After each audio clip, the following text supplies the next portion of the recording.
running a little behind.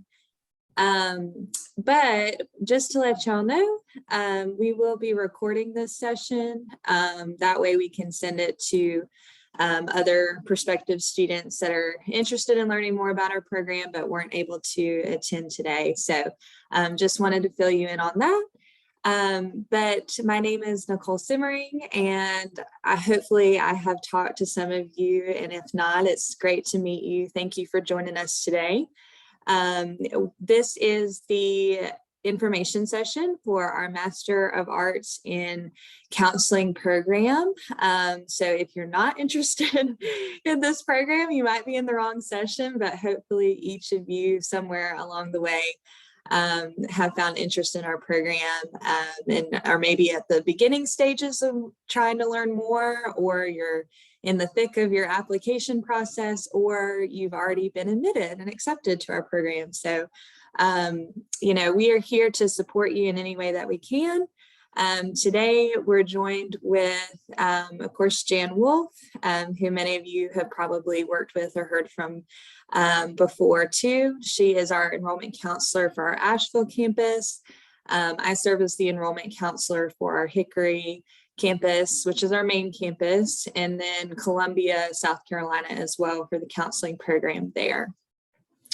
And then we're also joined by Dr. Neal Gray and Dr. Myra Jordan, who are going to be giving you a really great overview of what to expect as a student in our counseling program, and then also what to expect in the role of a licensed clinical mental health counselor or school counselor. So they have a lot of great knowledge and experience to share with y'all today. And how this session will run, we try to keep it at about an hour.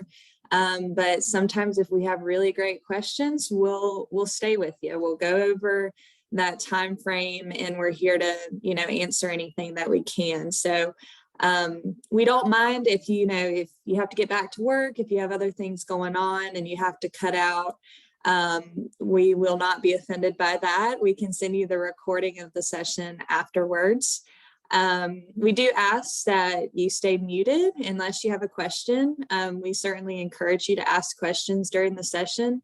And you can also use the chat box to ask questions as well. Jan will be kind of monitoring that. That way we can make sure we cover everything. And then lastly, how the session will kind of run. We'll have Dr. Gray and Dr. Jordan kind of give you a program overview and really just discuss all the ins and outs of the counseling program. And then once we are finished with that portion of the session, we'll let them go on their way. And then Jan and I will cover anything regarding the application process, enrollment, financial aid, all of that good stuff. So that's kind of how we'll break that session up today.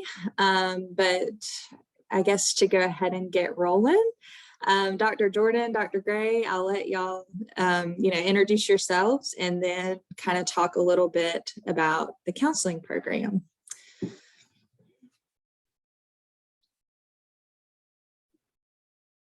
Sure. I'm Dr. Myra Jordan. Students often call me Dr. J, so I look a little different from the other Dr. J that many of you may know, but I wear the title with pride. And yeah, this is one of my favorite parts of my job, is the opportunity to get to chat with prospects about the program, about counseling in general. And I often start by saying I can talk about our program for hours, and it's always helpful to have specific questions to know what y'all are thinking about and where your questions lie. So please do use the chat box as an opportunity to throw out questions that you have, and we'll try to really gear this more specifically to what your questions are. As a faculty member, I've been at Lenoir-Rhyne since 2014 full-time, and I teach on the Asheville campus. And I typically teach our counseling theories class, our diversity issues class, I often get to teach sections of practicum. This summer, I get to teach internship again for the first time in years. I teach a human development class, a sexuality counseling elective, just to give you a sense of what you might get to take with me someday. And I'll let Dr. Gray introduce himself as well. Hey everybody, I am Neal Gray and I teach on the Hickory campus. And I've been here 14 years and have seen tremendous growth in this program. So when I came here 14 years ago, I was the second faculty member. And now we have close to 10. We're on 3 campuses. And I think I'm talking about growth, but I think with our growth has come quality.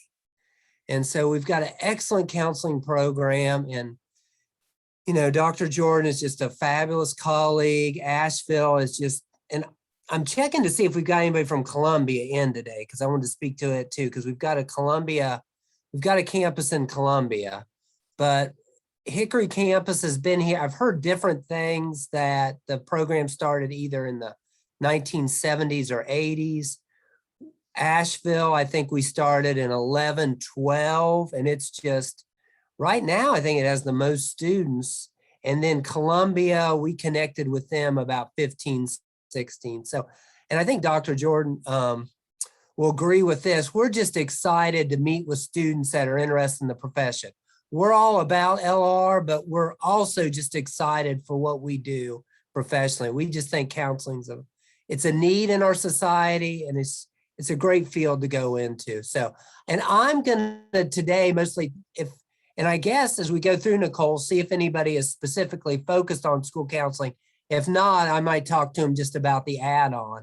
But Dr. Jordan's gonna lead and facilitate and answer any questions you have, and I'll jump in. But we're just, again, excited to have you and thankful to Jan and Nichole for all they do. I mean, they're the best at what they do. So their involvement with you is great. Thank you so much. Dr. Gray, I love giving you the floor because you just build us all up the whole time. It's great. And I agree. I echo everything that he said, that we have seen tremendous growth, and it's been a real honor to get to be a part of that across all 3 campuses. I'm just from the chat box, it sounds like most of y'all are interested in the Asheville campus, which, as Dr. Gray said, has kind of become our biggest counseling program of the 3. And the faculty still work really closely together. Y'all may not interact as much with faculty from the other campuses, but we really do work as a team and collaborate across campuses, and get support from each other in a way that I think our students experience as feeling supported by a larger community too. Yeah, part of the growth also, as Dr. Gray was saying, where we have grown our faculty. Asheville started with 1 full-time faculty member in 2012. I was added in 2014, and we're looking at having 2 full-time tenure track lines join us this fall. So we're doubling our Asheville faculty, which is really exciting for us all. And we're excited about who we're bringing in for that as a great fit for the program. And part of what Dr. Gray was talking about with us really being excited about the profession, and about, although we're really attached to LR and probably a little bit biased and thinking we've got something really great to offer y'all, we really also want it to be a good fit for you. And so part of what we do is help prospective students in that discernment process of best fit. And so any questions that y'all might have to help in that discernment are welcome here.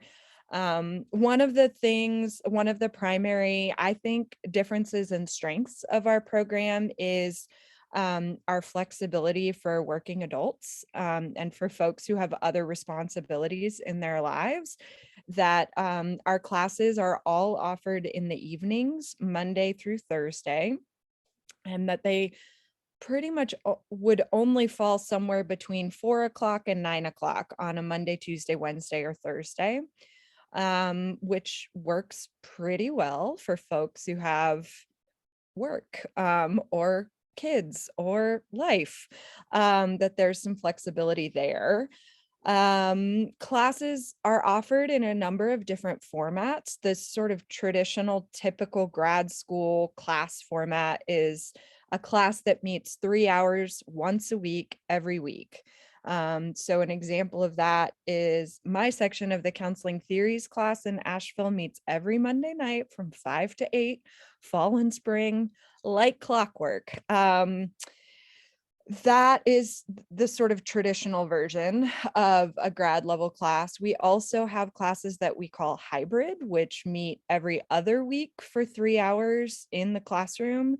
And then on the off weeks, you have an asynchronous online discussion forum or some way of meeting the credit hours for a weekly class, but not being required to sit in class for those 3 hours.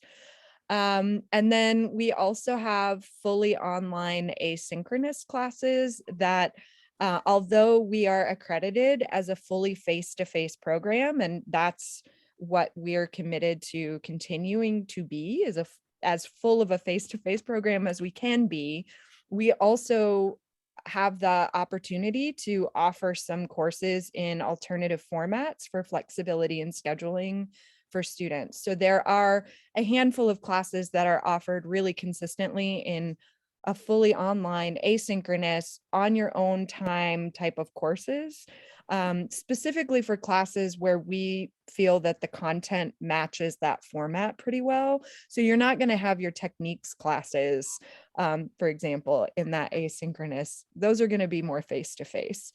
But classes like, let's see, assessments is one that's pretty often offered online. And there are, of that handful of classes that are offered in that format, most, if not all, are also offered with a face-to-face component during one semester in the academic year. So if you want a program of fully face-to-face, you can have it, but those handful of online, like I said, they just offer a little bit of additional flexibility. Students often love those in the summer if they're traveling. It's a way to keep your program moving while also having some additional flexibility to do fun summer things. Students typically take 2 to 3 classes in a semester. Federal loans require you to be enrolled in at least 6 credit hours in a semester, which for us is 2 classes. And so I would say the vast majority of our students do 2 classes per semester because it gets them their loans, but it's not quite as full-time as 3. 3 classes in a semester is a full-time load, which we don't recommend for folks who are working full-time or even, I'd say, more than 20 hours a week. It can get tough to balance 3 classes with that much work or life responsibilities. But 2 classes in a semester is fairly manageable alongside full-time work or other life responsibilities. And for folks who do the program 2 classes per semester, it winds up taking 10 semesters total. So including summers, that winds up being about 3.5 years. About the fastest that students can complete our program is 3 classes fall semesters, spring semesters, 2 classes in the summers. And that winds up taking 8 semesters total, which is just over 2.5 years.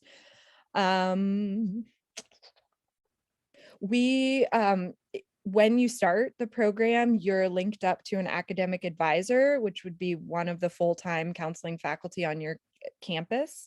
And within the first couple weeks of the semester, we meet with our advisees and develop an advising grid that maps out basically your schedule for your potential or likely schedule for your time in the program to outline when you can plan to graduate and what you take when. That's a working document that if and as lives change, we work with you then to adapt those to meet your needs. So if you wind up wanting to take a summer off or needing to drop down to 1 class for a semester or wanting to up it to 3. We use that grid as a way to help us figure out with you what it would mean for the overall plan.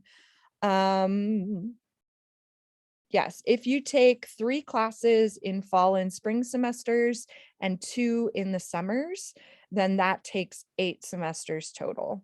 Summers are, so fall and spring semesters are pretty traditional, 15 to 16 week semesters, like most, if not all, semester-based programs and universities do. Our summer terms are shorter. And within the counseling program, the summer term is either 8 or 10 weeks. And so it's basically taking a fall or spring semester and cutting it in half, which is why we wouldn't advise students to take more than 2 classes in a summer, because 2 classes in the summer feels a lot more like 3 in fall or spring, just because of that. It's the same amount of content, just scrunched. Yeah, that was a good clarifying question. Thanks, Michaela. Let's see, other questions. I'll take a breath if anybody wants to pose any specific questions.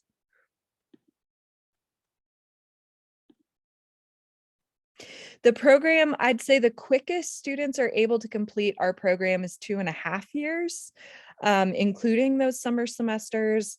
And that if you go with the part-time 2 classes per semester, it's closer to 3.5 years. So anywhere from 2.5 to 3.5.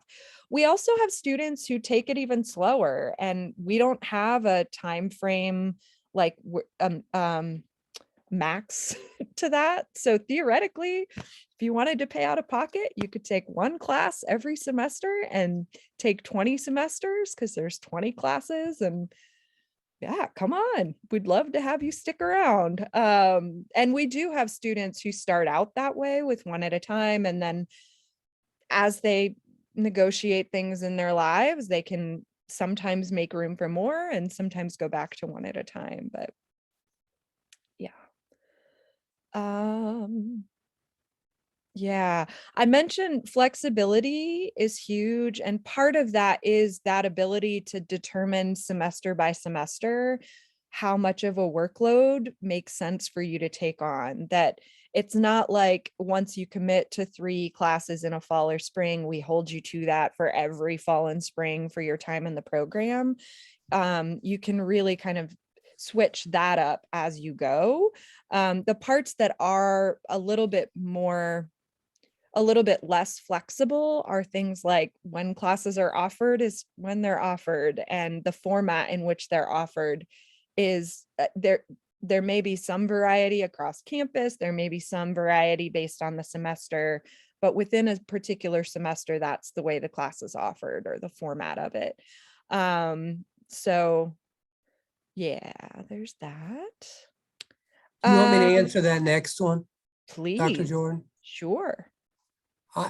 So I was an LCAS in North Carolina. My degree is in clinical mental health counseling, my master's degree. I got a doctorate too, but this is a very good question for Michael. Does it prepare students for licensure?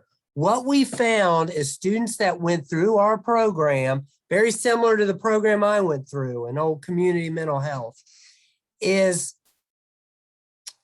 it's not focused on addiction, but you can use you can move towards licensure as an LCAS or what your state license is in substance abuse addictions counseling.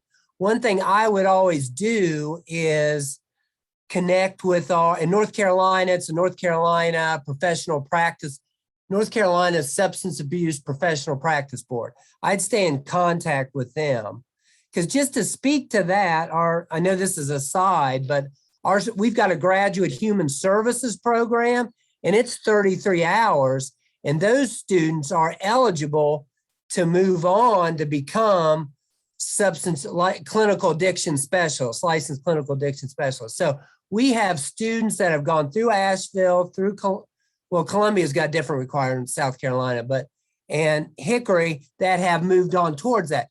Now, are we a master's degree focusing on that specifically? No, but there are ways you can achieve that credential. And I would say if you're going to work specifically with substance abuse, it is a good credential to have in addition to your LCMHC, which, did you already talk about this, Myra? That's the old LPC. So I don't know if that's good or bad. We've changed our title, but it's going to happen 10 more times in your career. So Michael, did that answer your question? It's a great question. It's sort of the only sort of side licensure that really aligns nicely for folks who are interested in that addiction specialty, that like I know students who are able to kind of double count their internship hours in a way that doesn't fly for other certifications or things. So it's an easy fit, I would say. And with that too, it reminds me to talk a little bit about, that's a pretty common question from prospects about, like, do we have certifications or additional areas of focus within the program? And we are very much a generalist program, meaning that you'll get exposed to the wide range of what clinical mental health counselors can do within our field while you're part of our program. And we hope that students will really, students who have a clear idea of a population of interest or an area of specialty, like substance abuse treatment, like eating disorders treatment, like working with children and adolescents, just as some examples, that you can gear, and we encourage you to gear your projects and papers in each class along the way toward those particular clinical and professional interests. And that's a way that, although you're not going to wind up with like a certificate in that particular area, you'll have a level of expertise just from having done the work with that focus as you work your way through the program. Yeah, our program is CACREP accredited, which we're really proud of. We're going up for our next reaccreditation cycle, which is a little bit stressful, but also an exciting opportunity for, this is my reframe, for us to make sure that we're doing the best job we can and giving our students what they need. And what that CACREP accreditation means is that you have the coursework that you need to be eligible for licensure as an LCMHCA in North Carolina, as an LPCA in South Carolina, or the equivalent in every state. I would say that you have that, you've met the educational requirements for licensure by successfully completing our program. What happens after graduation is applying for that LCMHCA, which we help you with that process as part of your final semesters in the program.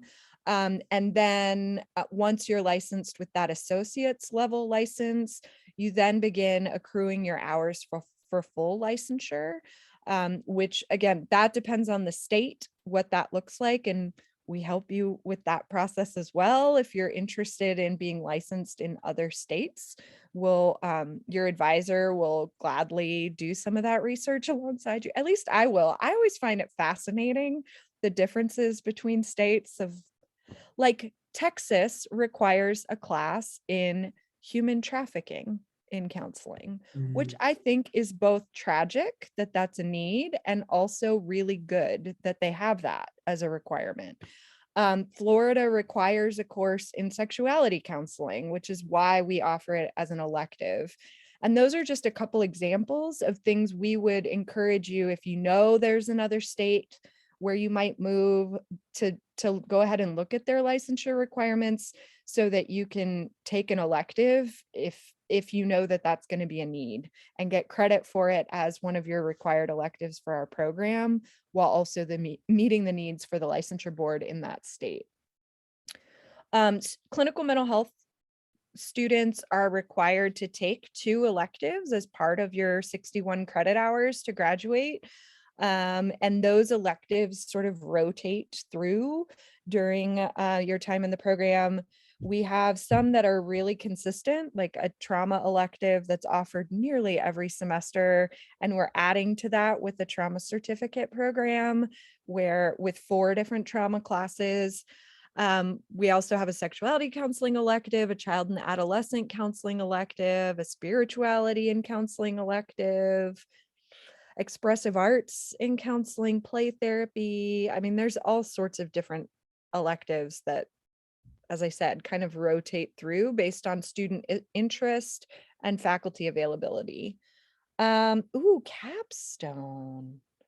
Great question. Troy, we don't get that question very much in the early part of the program, and I'm glad to talk about it because I do think it's unique to our program. And it's something I really appreciate about our program, that our capstone is a requirement that honestly we don't give a lot of information about until towards the end, because we don't want to stress students out.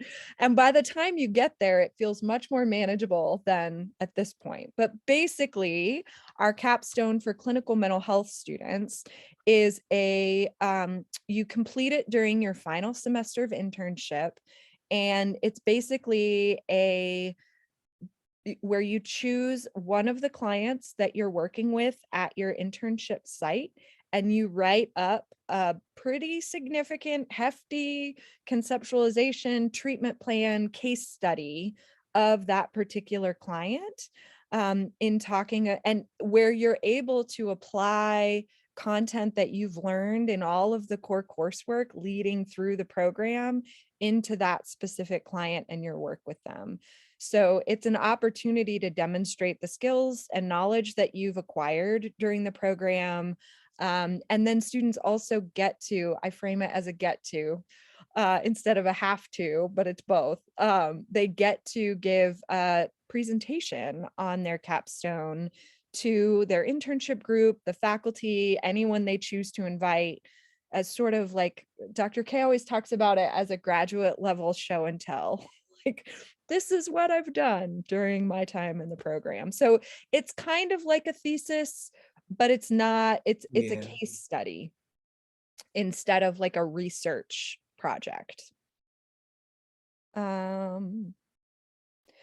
Transfer credits. That's a great question too, with my favorite answer, which is it depends. I think the limit on the number of credits that we are able to transfer in is it 6, Jan? 6 credits. And so it depends on the program that you were in before.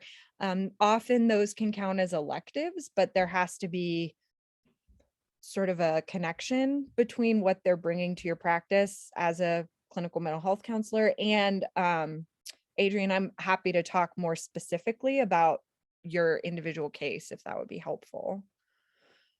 Good questions. Dr. Jordan, could you kind of speak to, well, you can answer Michaela's question first, but can you kind of speak to like career opportunities, or like what the job market looks like now? Because I do get that question a lot of like, students ask, am I going to be able to find a job once I come out? And I reassure students that our students are very successful in that process. But maybe if you or Dr. Gray have seen where our students have, moved into or gotten jobs at, or those kinds of things. And then Dr. Gray, you can maybe speak to the school counseling process of, doing your internship while working and that kind of thing too. Yep. Cool. Yeah. In response, Michaela, it's not technically a thesis in like the typical way that we think of a master's level thesis, which is generally like pretty research heavy. And there's certainly some research that goes into conceptualizing a client and creating a treatment plan, but it's more clinical than it is research, and it's more application of what you've learned into a paper rather than sort of a summary of research and other things that have been done, or an actual research proposal, which is sometimes a thesis. So I suppose you can call it a thesis, but it's very much a case study rather than what I think of as a more traditional research-based thesis. I Job would, oh, go ahead. just to speak to that too. So if you're thinking about what we consider a thesis, where you go through the IRB, which Dr. Jordan's our representative, that you're using that to get into a research-oriented doctoral program, this is really a culmination of your skills and evidence-based techniques and theories. So this is almost 180 degrees away from what you would do for a thesis. But we think for what we're training you all to do, it's better. That's why we don't have a thesis. So I'm sorry for jumping in. Go ahead, Dr. Jordan. No, that's great. Thank you. I also, oh yeah, candidacy. Elsa, I'll talk about that next too, as well. But as far as job prospects, I keep waiting for there to be a saturation point in Asheville for mental health. And we haven't hit it yet. It like, when I'm part of a number of like groups of mental health therapists and counselors and psychologists in Asheville area, and the constant referrals that are happening on throughout these groups because people are full. I think there's a combination of things that is making the need for mental health services so much higher. The stigma is going down, and accessibility is going up, recognition of the importance of mental health is increasing. And so not only are there generally jobs available in agency work and community mental health work, which is a great place to start in accruing hours for licensure and having built-in community support and collegiality as you're moving through your early stages of your career. We're also having a lot of students be very successful in getting private practices off the ground. So yeah, jobs are happening still in a way that continues to pleasantly surprise me, I guess, and also baffle me of like, at what point? And I think both, especially in Asheville, people who are interested in wellness are drawn to this area, both as practitioners and as consumers of wellness-based services. And so far it has seemed to still be a nice balance of supply and demand, where the demand continues to be higher than the supply. Let's see. Yes. So Elsa's question about the prerequisites. I appreciate you putting that in quotes. So one of the unique things about our counseling program that I have honestly never heard of another counseling program that does it this way. And when I started, I thought, what the heck is this?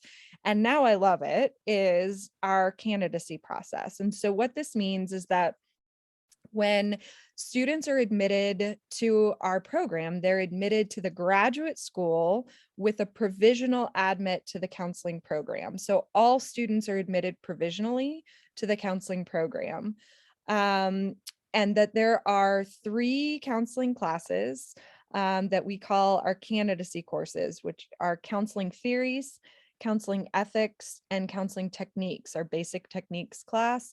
Those 3 are our candidacy classes. And in order to be admitted formally as a candidate in our program, students need to successfully complete those 3 classes and have solid evaluations from their faculty. And there are a couple assignments associated with those courses that are directly related to the candidacy process, but are built into the classes. And then after you complete the techniques class, you submit an application for candidacy, which is different from your application at the beginning of the process, but connected and not as involved. It's not like you need to retake any exams or get additional recommendation letters.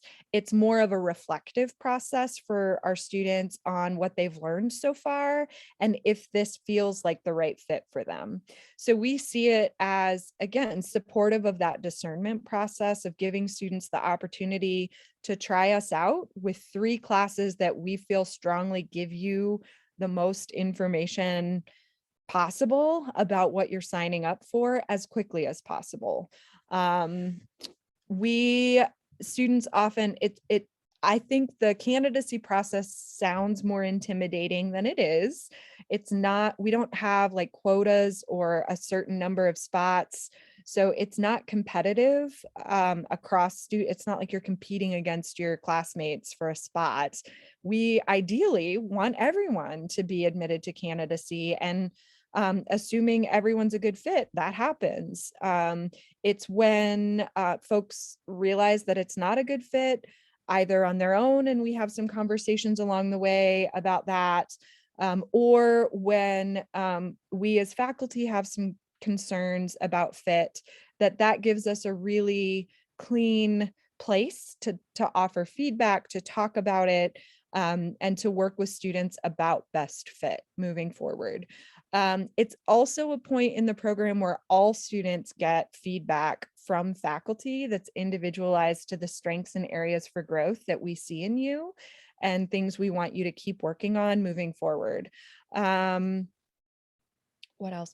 Also, another question that's asked frequently is theories and ethics are generally prerequisites for techniques. And so for example, most students would start by taking theories and ethics in the fall. It doesn't mean you can't start in the summer. There's classes that you can take alongside your candidacy courses that are all required to graduate anyway. So it doesn't hold up your process or your progress in the program. It's just sort of a built-in part for all of our students. Yeah, so over the summer you'd take an intro to clinical mental health class or an intro to school counseling class, which we like students to have very early in the program, and potentially a second class if you wanted to. Then in the fall you'd take theories and ethics, and in the spring you'd take techniques, and at the end, and maybe another, and at the end of spring apply for candidacy. That's the natural progression for students. Yes. Licensure in North Carolina and South Carolina are different, and you would be eligible for licensure in either state by graduating from our program. But it's a different licensure application process for both. Some of our faculty maintain licensure in both states, and so are great resources for ways to manage that and what that process looks like. I'm not one of them, but I'm happy to talk about it with folks if and when we get to that point. Oh, starting a private practice. So how long does it take? That's a really, it depends question too. In my previous institutions where I've been a student and worked, we were always really strongly discouraged from starting a private practice right out of our master's program for a lot of reasons. And we tend to gently discourage, I'd say, our students from diving right into private practice after graduation because of the need for some support. Private practice can be really lonely as a clinician, and we want to make sure that our students, our alums, have their networks of support really solidified before they kind of hang their shingle and go on their own. So that's where, as I said, community agency work can really help you not only develop that supportive network of other clinicians and supportive folks, but also start to develop networking around getting clients, because to just start with private practice means getting referrals and all of that. It can be a lot right out of the gate. And I've been really surprised by how many of our alums, at least in Asheville, are able to move pretty quickly from graduation into some agency work and with developing their private practice sort of part-time along the side with an additional supervisor. and gradually, and sometimes less gradually than I would expect, get that private practice going full time. Again, I think because of the need, it makes that more of a possibility than what I've witnessed in other areas of the country. And also just time, the feel around mental health is different now than it was 10 years ago. Good questions. I hope I answered the candidacy question pretty clearly. Cool. Thanks, Elsa. Mini sessions, that's a good question. So the university has, I'd say, what, Neal, that there are 3 technical mini sessions. One would be our Maymester semester, and then sometimes summer classes are split into 2 mini mesters. And we don't really do much with that in the counseling program. Most of our classes are full semester classes. Even in the summer, they're the full semester of 8 to 10 weeks. The only exception I know of is sometimes electives get offered in a wonky fun format, like our sexuality counseling elective is traditionally offered in the Maymester format, which is the 2 weeks between graduation and the start of the summer semester, where it's one class that meets every day for 4 hours for 10 days. But it's an elective and it's fun. I don't know. I'm biased because I teach it, but it's really fun to dive in and talk about sex every day for 2 weeks. And really, we also have a professor that takes, before COVID, and we're going to start again next year. He takes students to Italy for those 2 weeks over that 10-day, 14-day Maymester, and then you write a paper. So, and some of you may have went to an undergrad university where you had a J term. We've never done that. Maybe Jan and Nichole know more if we're ever going to move to that. But for us, that mini is that time between the end of the semester in spring and before June summer starts. or So late May. Yeah. And also sometimes courses are offered in a mini mester where the summer term is split in half. So it's a 5-week class instead of an 8 to 10 week. And we found pretty quickly that that didn't work very well for our coursework for students. It was too quick.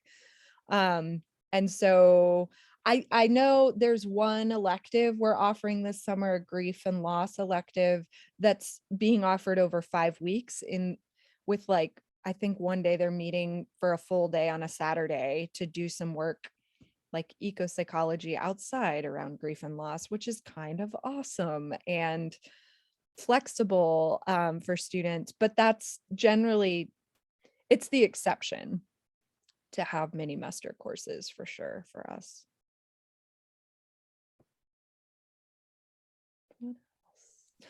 I'll also say like job prospect and what people do with the degree. I'd say the vast majority of our students go on, get licensed, become licensed clinical mental health counselors or licensed professional counselors in South Carolina for the clinical track.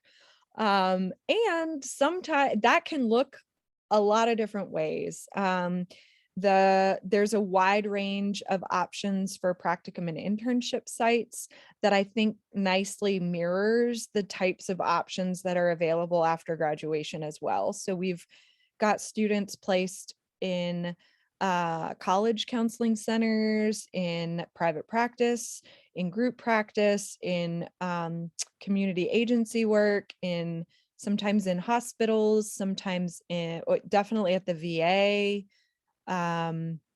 So although they're all doing clinical mental health counseling, where and how they're doing it can look different based on the site.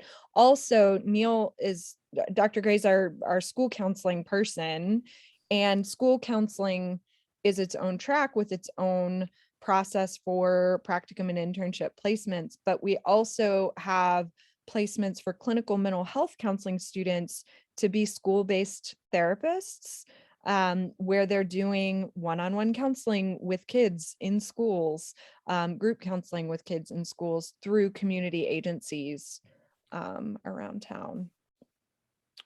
Oh, workload. Yes, stress. Woo.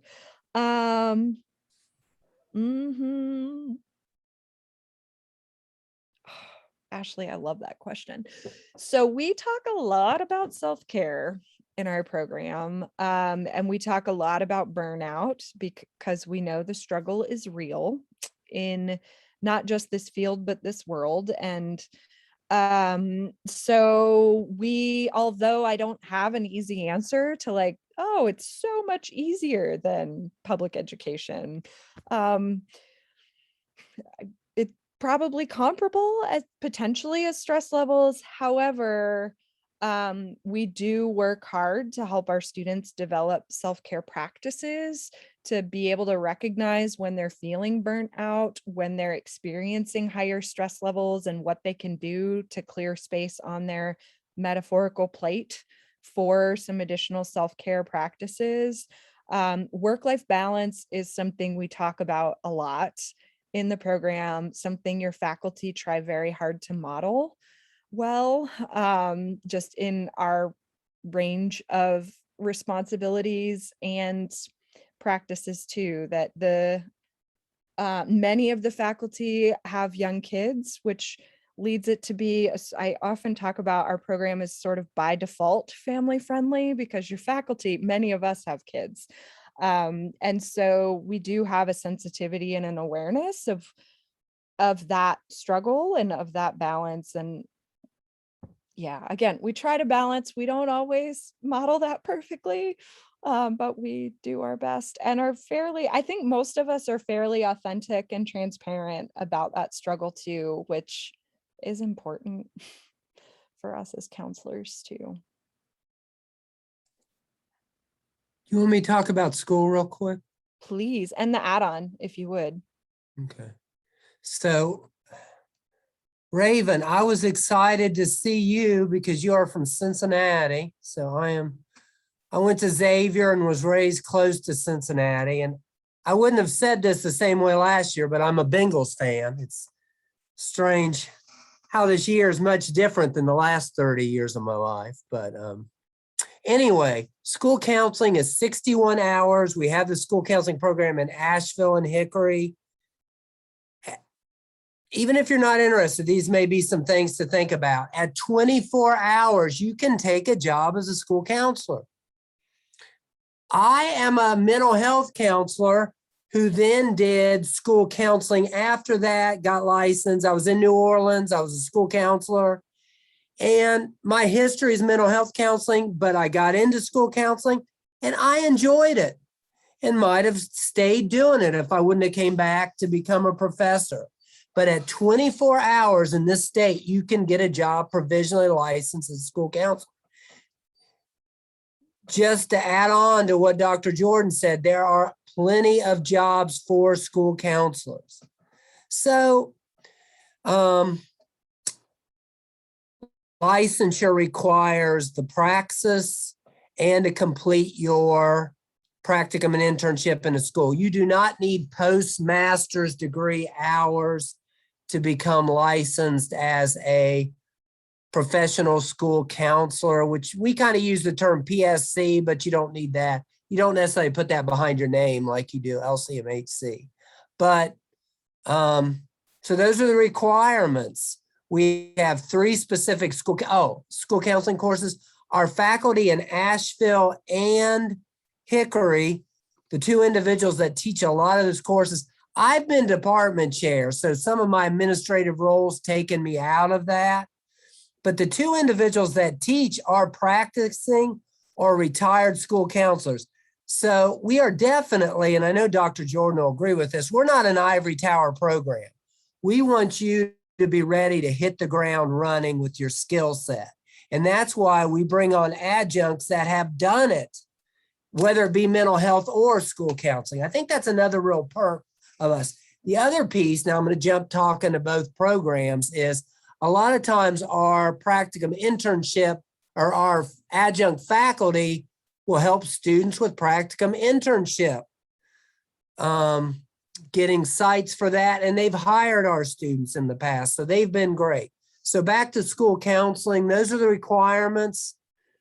You're licensed in North Carolina at 1 level. You can go into elementary, middle, or high school. So we've got about 30 school counseling majors right now.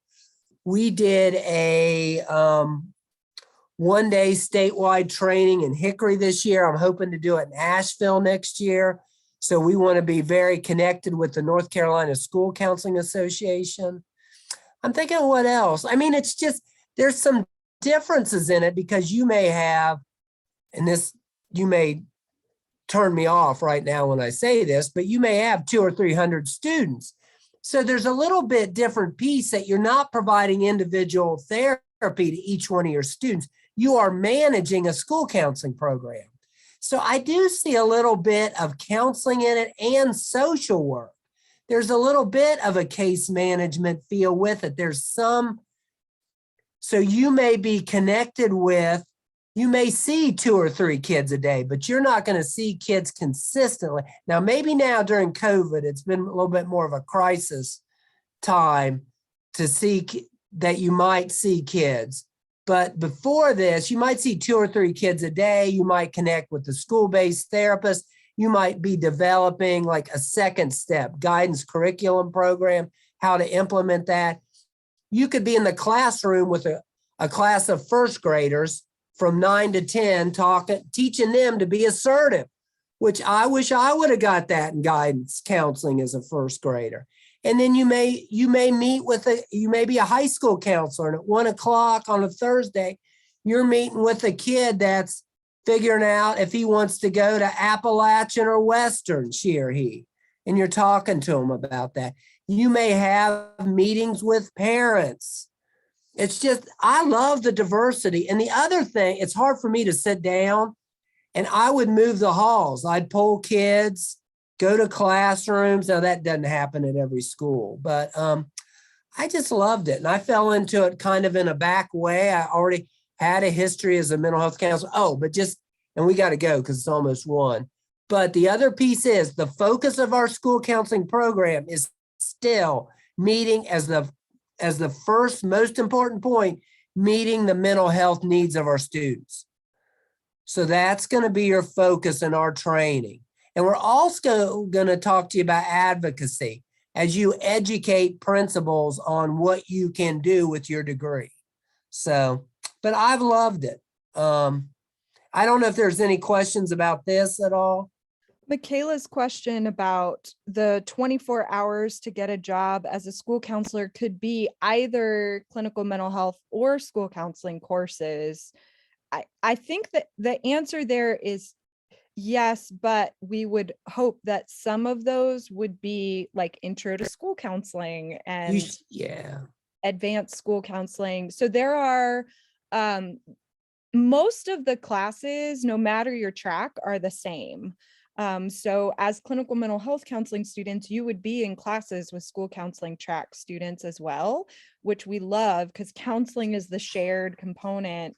But then you also get a sense of the differences between what clinical mental health folks do and what school counselors do, and the benefits of knowing that information for referrals and for networking and supporting clients. So if you're interested in working as a school counselor, in addition to the clinical mental health requirements, there are 4 additional classes that you can take in order to meet the educational requirements for both tracks and then be eligible for licensure as both.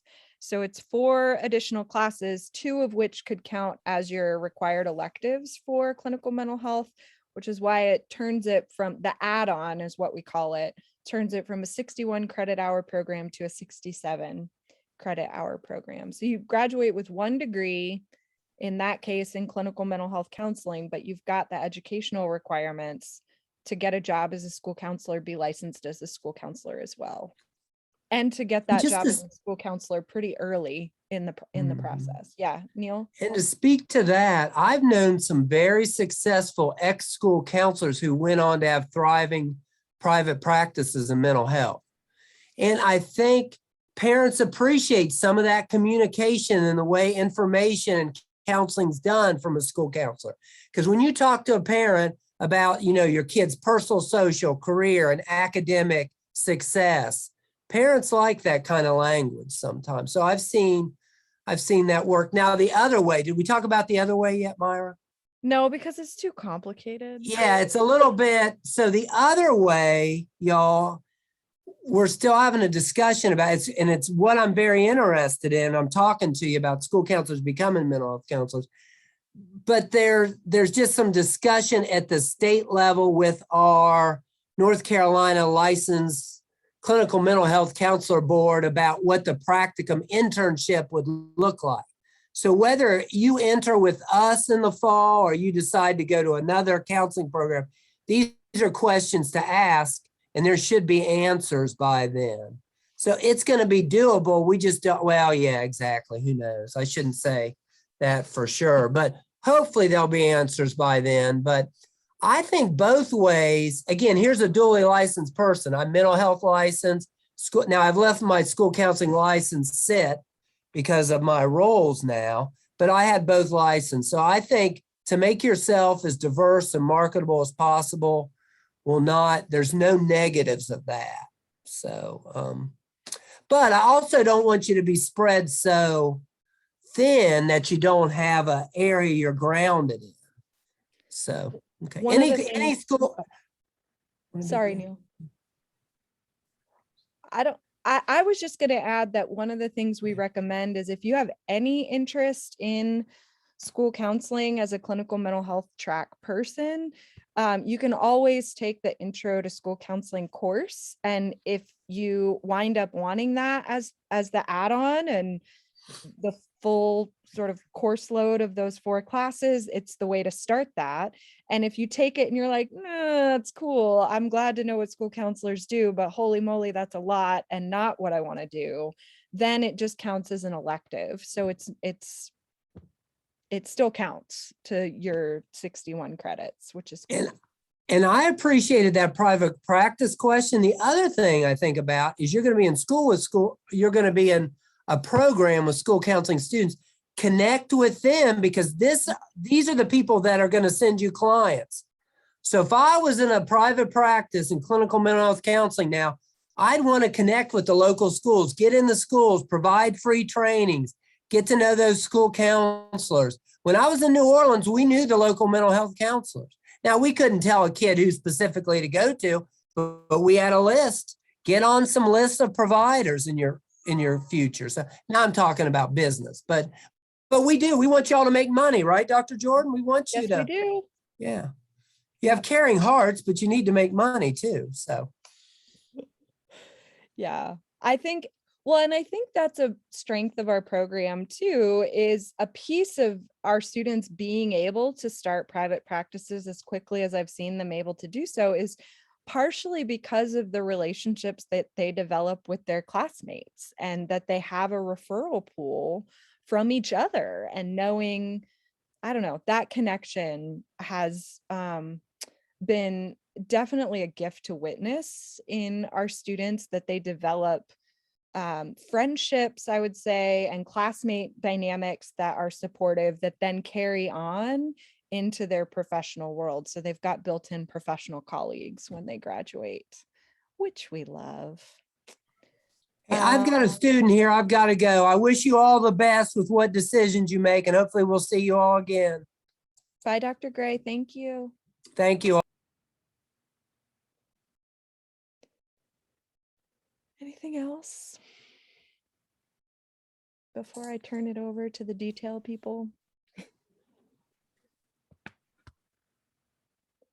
A class list, like, of the required courses.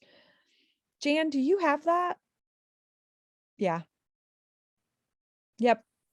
So there's 20 classes, 18 of which we tell you what they are. The other 2 you get to choose for your electives.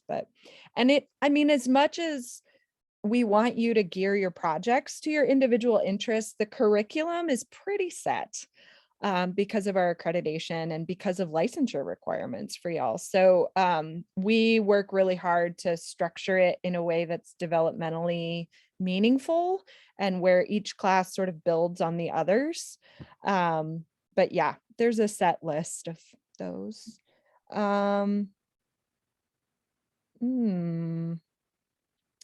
Yeah, Ashley, that's a good question. You cannot get a job as a school counselor without a school counseling license, and it requires those school counseling specific courses. What you can do as an LCMHC is be hired as a school-based therapist or a school-based counselor, and school counselor is different. What Dr. Gray was talking about with classroom guidance, with program development, with program evaluation, with testing, all of that can be a part of the role of a school counselor, whereas a school-based therapist does one-on-one therapy with students in a school, and sometimes group therapy with students in a school. More and more schools are bringing in school-based therapists, recognizing the mental health needs of their students and wanting to support their school counselors in getting some additional therapy in school. So even though school counselors are trained to do it, they have a lot of other hats that they wear. Yeah. So I don't know, that question of like who has more job opportunities is sort of I don't know, because there's such a need in schools right now that I think school counselors would find a job. And I think the diversity of positions is higher for LCMHCs than for school counselors. Yeah. I'll let Jan and Nichole answer the application process question. That feels timely and maybe switching gears.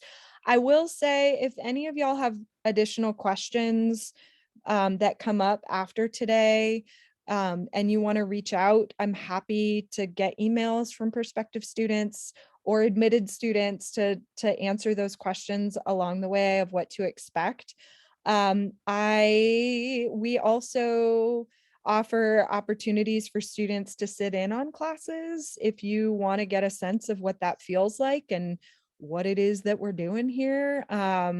You can reach out to Jan or Nichole to set up times to do that. It's a little bit of a tricky time to do it right now because we're ending one semester and moving into summer. So it probably wouldn't be available again until late May, early June. But if you're looking at a fall start or later, know that that's a possibility. And I'll put my email in the chat, and Neal's, Dr. Gray's too.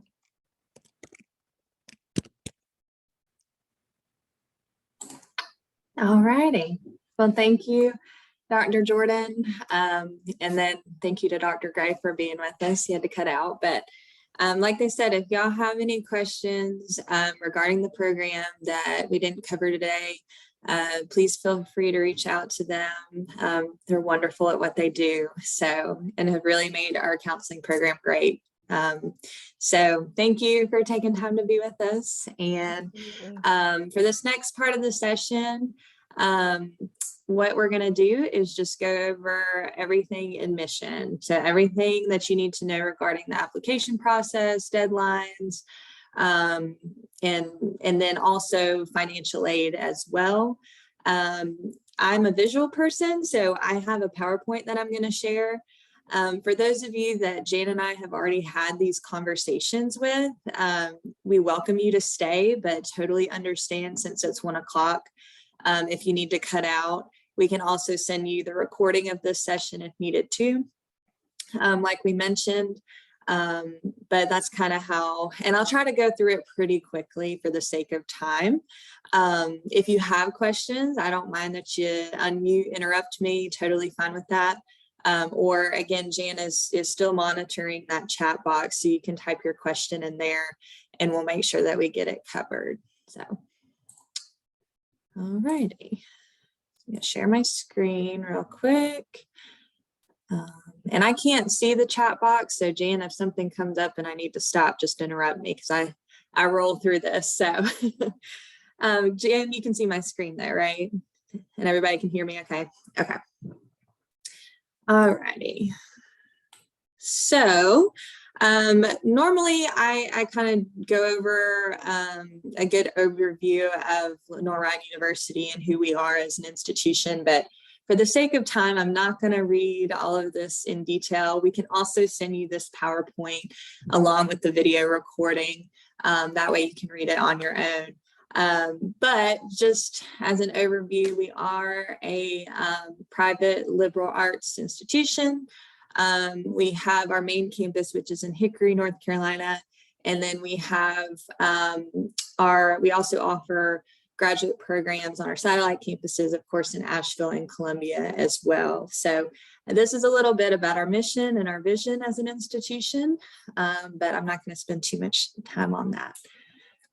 I also, especially, before COVID, we would have more so on-campus open houses. I like the virtual sessions in the sense that they're very accessible to students, but I do like to spend time, really getting to know why prospective students are, one, looking into Lenoir-Rhyne for their grad program, but two, why you're looking into graduate school in general. For most of you, it's a big reason is going to be because to be a licensed clinical mental health counselor or school counselor, you have to do it. You got to get that master's degree and the credits behind your name.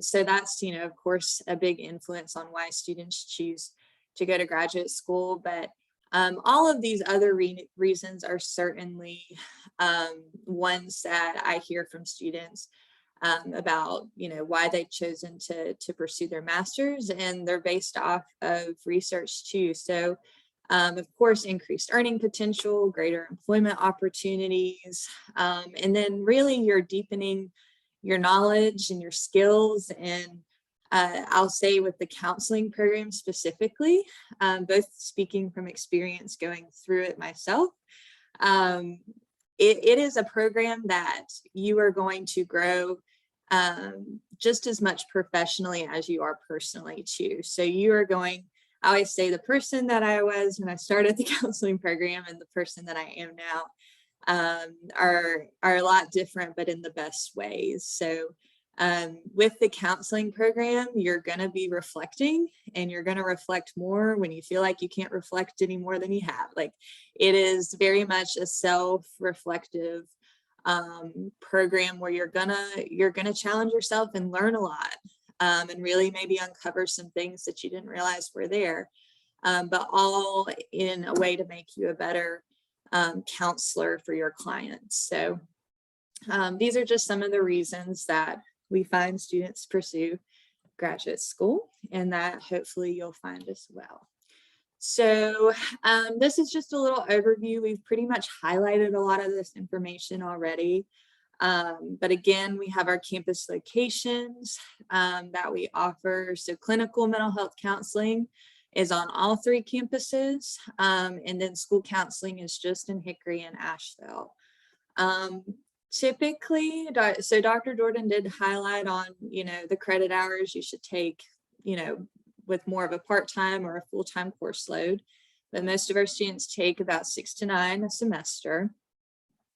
Your class size in the fall is our largest enrollment cycle. So for some of those initial classes, you might find that you have a pretty sizable amount of students in that class. Typically, they try to keep it around 20 to 25 students for those larger classes. But then as you progress through the program, especially when you get to like your practicum and internship semesters, you're going to find that you're in a more intimate, smaller class setting. So for like internship, you might have at max like 8 students or so in your classes, because they really at that point especially want to make sure that you're getting that individualized attention from your faculty, and they're really assessing your skills and everything that you're learning in your sites. So yeah, that's kind of an overview of the graduate school as a whole. These are all of the programs that we offer on all of our campuses. Some highlights of our Hickory campus for those of you who have never visited with us before. This house up top is where our offices are located on campus. It's called the Licensure house. And so my office is there. Our director of graduate admission, Emily Haberlin, our Director of Graduate Student Support and Success, Marianne Gosnell, who you'll work with once you are an official graduate student. We kind of pass our baton to her, and she helps see you on through your program. And then the Dean of the Graduate School, Dr. Amy Wood. We're all in this building, so if you need anything, want to make a visit, this is where you can find us. And then to the right is the Rhyne building, where a lot of your classes on campus will be held. Oops, I went the wrong way. Asheville, so the beautiful Asheville campus. So you could say campus, but Asheville Center is located in the Chamber of Commerce building in downtown Asheville. We're on the second and third floors of that building. So definitely, a newer style to the classes that you'll have in the building and the aesthetic, but beautiful views of Asheville from that building. We're definitely jealous in Hickory of the views that Jan gets when she's working in the office, but definitely a great campus location, and especially being in the downtown area too. And then our Columbia campus. So we are partnered with the Lutheran Theological Southern Seminary in Columbia, South Carolina. So our counseling program is based on this campus in close to downtown Columbia. So we have our Health Sciences Center, which is very new there, where we offer occupational therapy as well. But these are some of the highlights of that campus as well. So Dr. Jordan did highlight, of course, how your classes are going to be scheduled for the counseling program. Again, we're not a fully online program, so you will have synchronous classes that you'll take on campus or in a streaming virtual format. Typically classes meet, once a week or once every other week, and they're in the evenings if you have a synchronous class. And then there are a handful of classes, as she mentioned, that are just fully online, where you don't meet, and they're asynchronous. So, and now the application. So for those of you who have not started your application process, it is an online application. Really, the first step is going to our main LR website, go to the graduate school page, and go to our link to apply from there. From there, you'll create your account, and then you will select the graduate application in the track that you're applying to in the campus location. So either clinical or school counseling, Hickory, Asheville, or Columbia. We can waive your application fee. So for those of you that attended this session, make sure you use that code, so LRGrad22. There will be a little place on your application form where you can put that in, and it'll waive that $35 application fee for you. So we're saving you a little money there. We do have two different tracks that we offer. I'll kind of get into this in just a second, but we have our traditional track.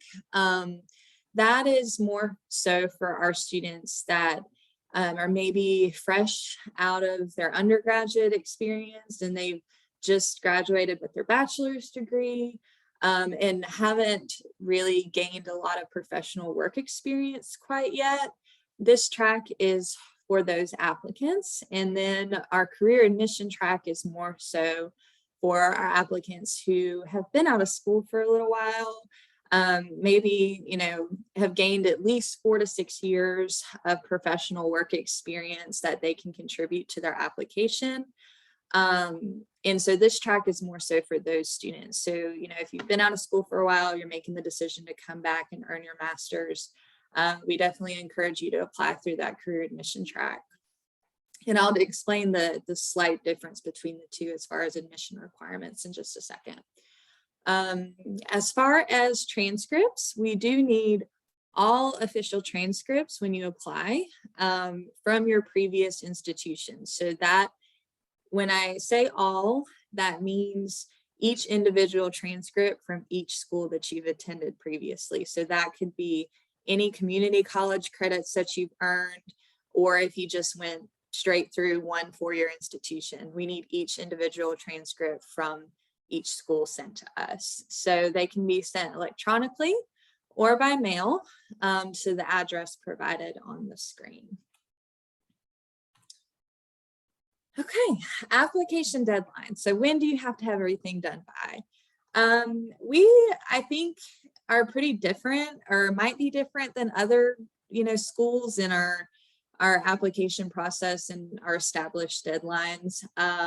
They're pretty close to the start of classes, but that leaves us, plenty of time to work with you through your application. So the deadline for the summer, which we're still accepting applications, is going to be coming up on May 1st. So you do have a good 3 weeks or so before that deadline. Classes for the summer are going to start on May 23rd. The deadline, if you're looking for fall, is going to be August 1st, and classes will start on August 22nd. And then if you're looking all the way out to spring of 23, that deadline will be December 1st. So kind of keep that time frame in mind. The sooner you're able to complete your application is always best. We encourage you to complete your application process well before these deadlines, just because it makes it a much more seamless enrollment process if you're accepted, because there's a lot of steps that we have to make sure we take care of for you as an enrolled student before that start date of classes. So these are the deadlines that we recommend, but we will work with you after if maybe, you're waiting on a transcript or we haven't received your letter of recommendation back. So I just highly suggest you be in communication with us about, what your needs are. If you're having trouble getting anything in, just let us know, and we're here to work with you as much as possible. Okay, so our admission requirements. Of course, first step, I kind of break it into like a two-step process. The first is, of course, creating your account and completing the application form. Once you've completed that, you've used your application fee waiver, everything looks good, go ahead and submit. I find that students get scared to click that submit button because they think they're submitting the whole thing and their process is over. But you're just submitting the application form.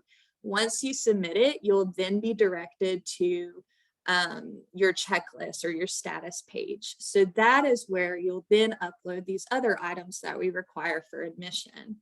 Our baseline GPA that we look for is a cumulative 2.7 or higher.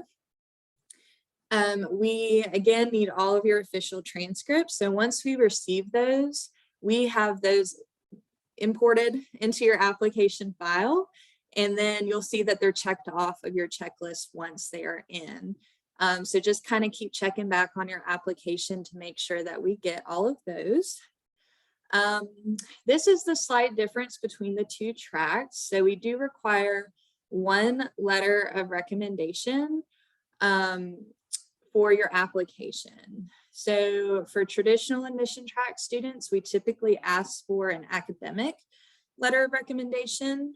So from a professor, a faculty member, an advisor, somebody that has worked with you as a student in an academic setting for your application. And then for the career admission track, we typically ask for a professional recommendation letter from a supervisor, current or former employer, just somebody who you feel like can attest to your abilities to, succeed at the graduate level and will support you in that application process for us. We do require a resume, so just your basic resume detailing work experience, education, community service, military experience, anything that you would include on a resume, and then your essay. So for the essay, we look for about 2 pages double spaced. You might find on our website that it's a pretty vague prompt to write the essay or base that off of. I typically recommend, that students use the essay as a part of the application to tell us your story.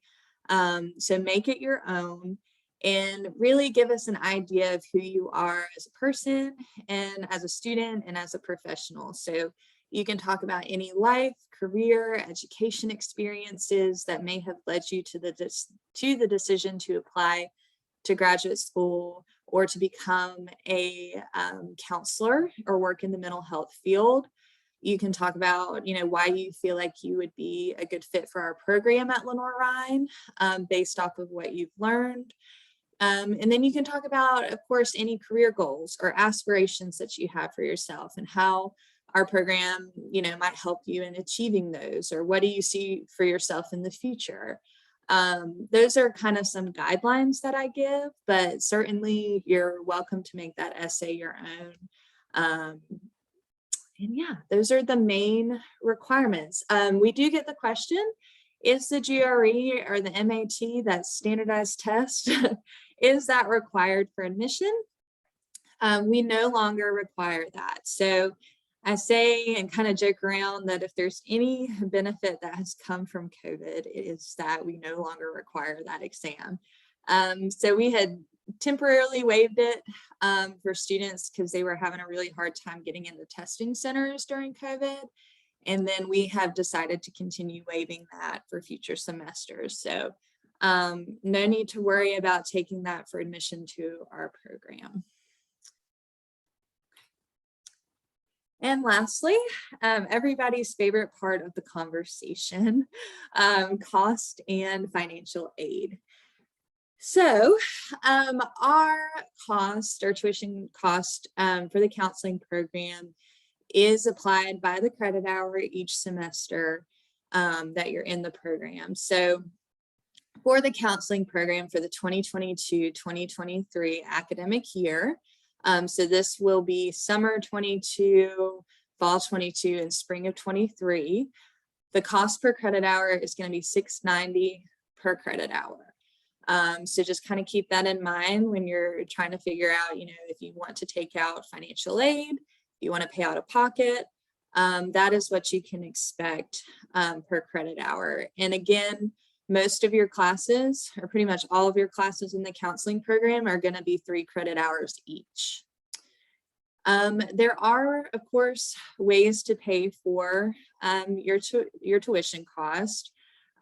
We do have students that pay out of pocket as they go. Our business office does offer payment plans for students that you can set up at the beginning of your program.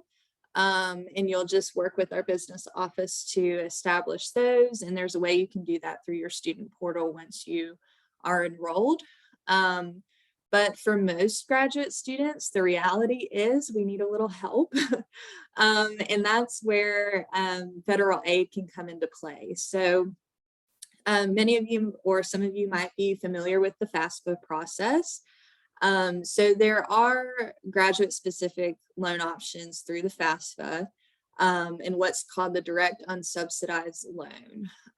This loan, graduate students can receive up to $20,500 per academic year that can go towards your tuition cost.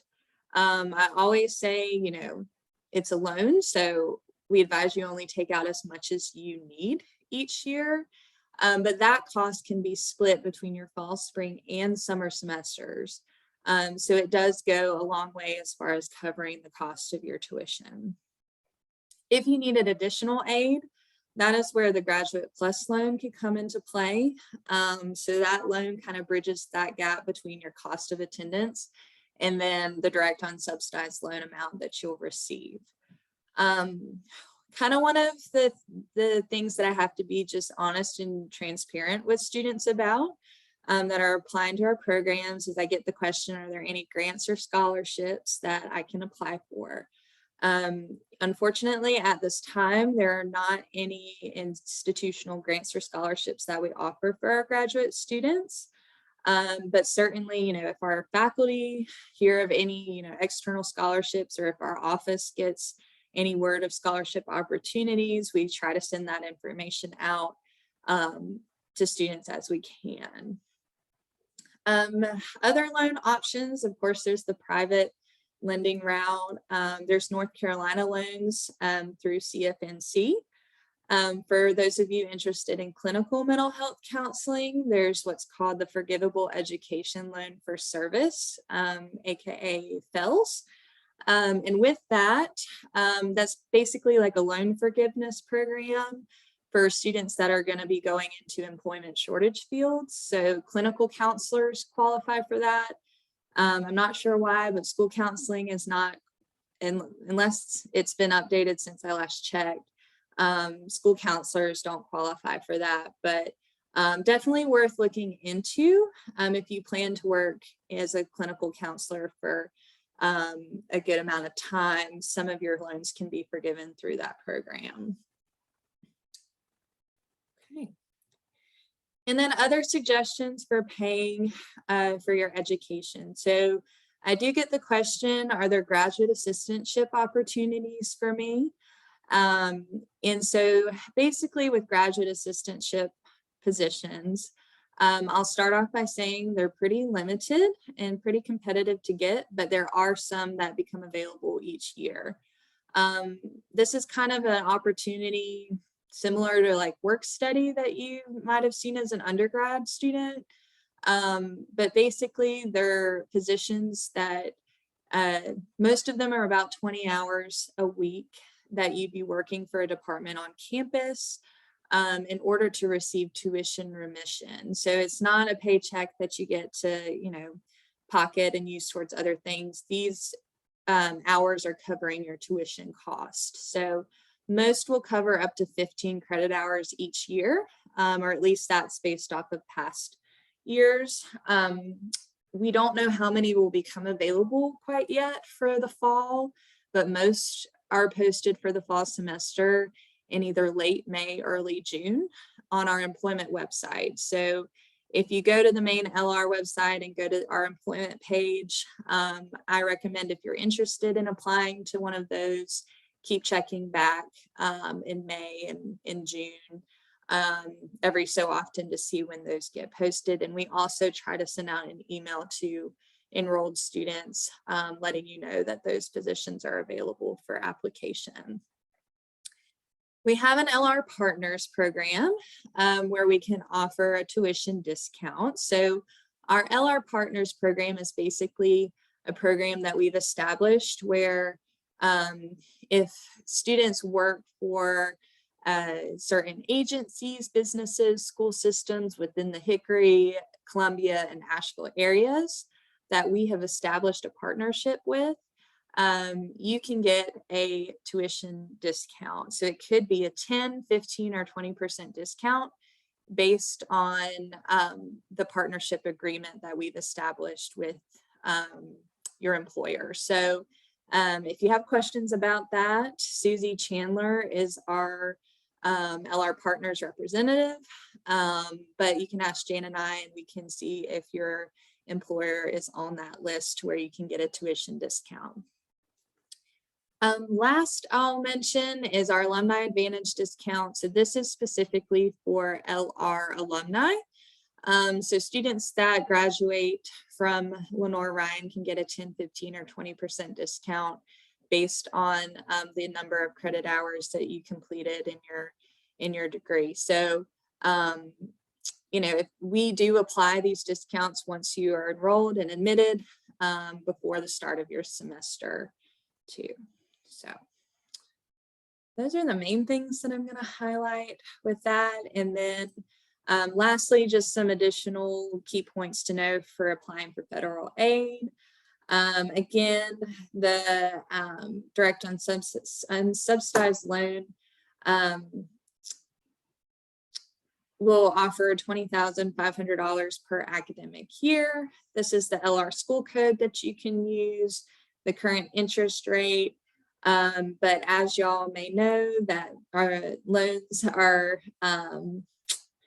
kind of on delay, I guess you could say, right now. And I think it was recently updated for it to be August 31st was the last update due to COVID that we got. So, so yeah, it's just some general information. Here are some highlights of the counseling program that we've already gone over. And then lastly, questions. So here is all of our contact information. If you're interested or have applied to our Columbia campus, Dr. Janelle Robinson is the program coordinator there. So she wasn't able to be with us today, but feel free to email her if you're interested in that campus location. And she is wonderful to work with and will be happy to answer questions for you. Okay. Alrighty. I'm gonna stop sharing my screen. That was a lot of information. Tried to go through it pretty quickly. Thank you all for hanging in there with me. Jan, I see that you have been answering some questions. I haven't been able to see which ones are which, but is there anything that I haven't covered or that Jan hasn't covered in the chat? I'm going to go ahead and cover, let's see. So the official transcripts, yeah, actually any college credit that y'all have, then we would want a transcript from that. So even if it's post your bachelor's degree, then we would still want to get that. So yeah. And then I think there was another question. Let's see. Oh, and you don't have to be employed full-time. In order to get the discount, you can be part-time. You can even be seasonal, and you don't need to have worked there for a certain length of time either. The minute you start in that position, then let us know and we'll put that discount on. It might not go on for that current semester when you get that position, but it might, it'll definitely then go forward to the next subsequent semester. So if y'all get hired early enough in the semester, then usually we can do it retroactively, so we can give you that discount. But yeah. And I think we have most of our LR partners on the website listed, unless there's some recent ones that we have established partnerships with that aren't on there. But if you go to our main website and search LR partners, it'll take you to the page where you can kind of check those out and see if your employer is listed on there. Yeah. And I don't think it says what the discount is, but it's either going to be 10, 15, or 20%. And y'all can always just email me or Nicole, and we'll tell you specifically for that organization. So yeah. I think with Buncombe County Schools, I think it's 15% for Western Regional. Yeah. Yeah. So yeah. But I tell students all the time, go work at, Ingalls part-time, or I always say Biltmore seasonally, and we'll give you the discount. so yeah. Other questions? Let's see. And then I will go ahead and get the recording and Nicole's PowerPoint to all of y'all. So okay. I'll have that for sure. Yeah. Can y'all hear me? I feel like we covered everything. I think so. Well, yeah. Jan and I will hang around for a few more minutes if any of y'all are shy and just want to talk to us individually. Totally understand that. But like she said, we'll send that information to you if you'd like it. We're here to support you. Hopefully you felt like this session was informative and gave you a full picture of what you can expect as a student here at Lenoir-Rhyne. But if there's any additional information that we can provide to you, please let us know. If you have questions about your application as you're going through, the best way is to just reach out to us via phone, email. We're happy to do whatever we can to make it an easy process on your end. So we appreciate each of you sticking around, being with us this afternoon, and look forward to working with you hopefully in the future. So let us know if you need anything, and thank you. We hope you have a good afternoon. Yeah, thanks y'all. Yeah. Michael, I'll be right in touch, I promise. Yeah. You may have already answered this question. I'm sorry, I was super late jumping on. But if the classes start on May 23rd, when do they finish? And then the same with the August 22nd, when is the end of the semester? Is it one summer session or 2 summer sessions? It's just one. It ends July 29th to 30th, the last day of July. Okay. And then it's, I think, through December, I want to say 6th, something like that. Okay. Trying For to gauge in my brain when yeah. In the planning. fall, there are usually 2 fall break days, I think. Is that right, Nichole? Maybe a Monday and a Tuesday where you potentially wouldn't have a class. And then in the spring, there's a full week of spring break. You know, usually mid-March. Okay. But it's the equivalent then to the 16 classes in the fall and in the spring. COVID willing.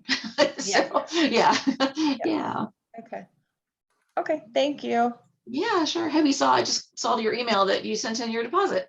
So I did, yes, I know. I for some reason I didn't see I think I was using the wrong email address when I was trying to find the stuff this morning. And then after I tried to get the new password, it said no application. I was like, oh no, I'm on the wrong one. And then I saw, oh gosh, there's the registration thing too. So yeah, so I'm working it all out today. That's great. That's great. Yeah. Oh, wonderful. Well, good.